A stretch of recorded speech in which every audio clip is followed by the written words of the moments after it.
Pour accéder à l'écran caché, si on peut dire, des satellites, il faut appuyer en haut à gauche sur l'icône de la puissance de signal du GPS pendant 1 à 2 secondes.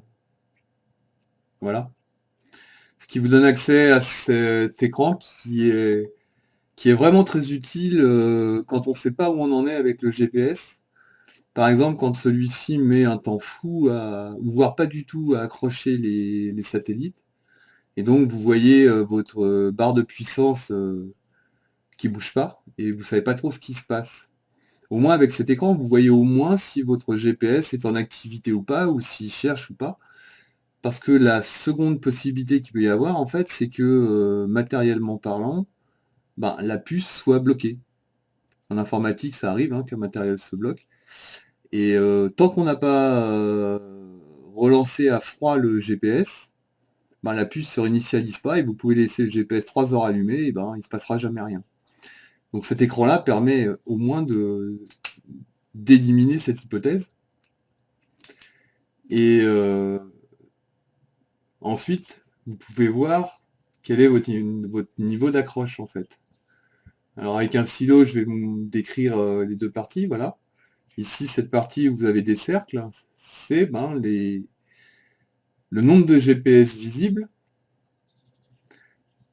En bleu, 1, 2, 3, 4, 5, 6. Vite fait, je compte parce que ça peut changer. J'ai là 6 satellites actifs et accrochés par le GPS.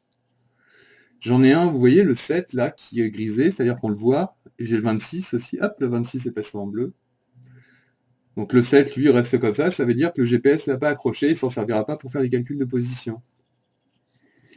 Ce que vous voyez là, le cercle rouge, c'est votre position actuelle par rapport à l'ensemble des satellites. Et surtout, ça veut dire que votre position est bien déterminée.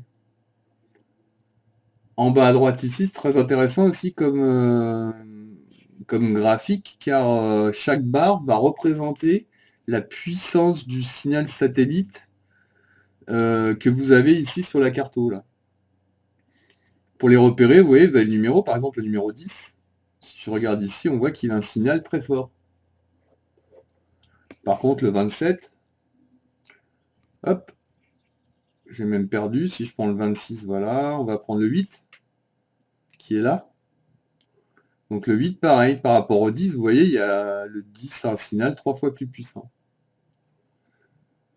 Ici, vous avez le degré de précision, qui est très intéressant aussi de le savoir, hein, puisque ça vous permet de définir la qualité, si on peut dire, de précision de votre position, votre vitesse actuelle et votre altitude.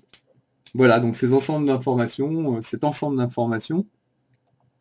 est très utile, et surtout l'accroche GPS et le nombre de GPS. Plus il y en a, plus c'est précis. Sachant que le minimum, alors vraiment le minimum c'est 3, et encore avec 3, bon, c'est pas vraiment... parfois c'est pas très convaincant. Voilà, cette présentation est terminée. On voulait vous faire partager cette petite astuce qui peut s'avérer bien utile et éviter de s'énerver après son GPS.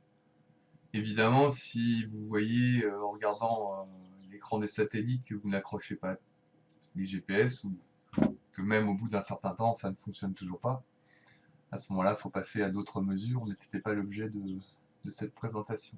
À bientôt, au revoir.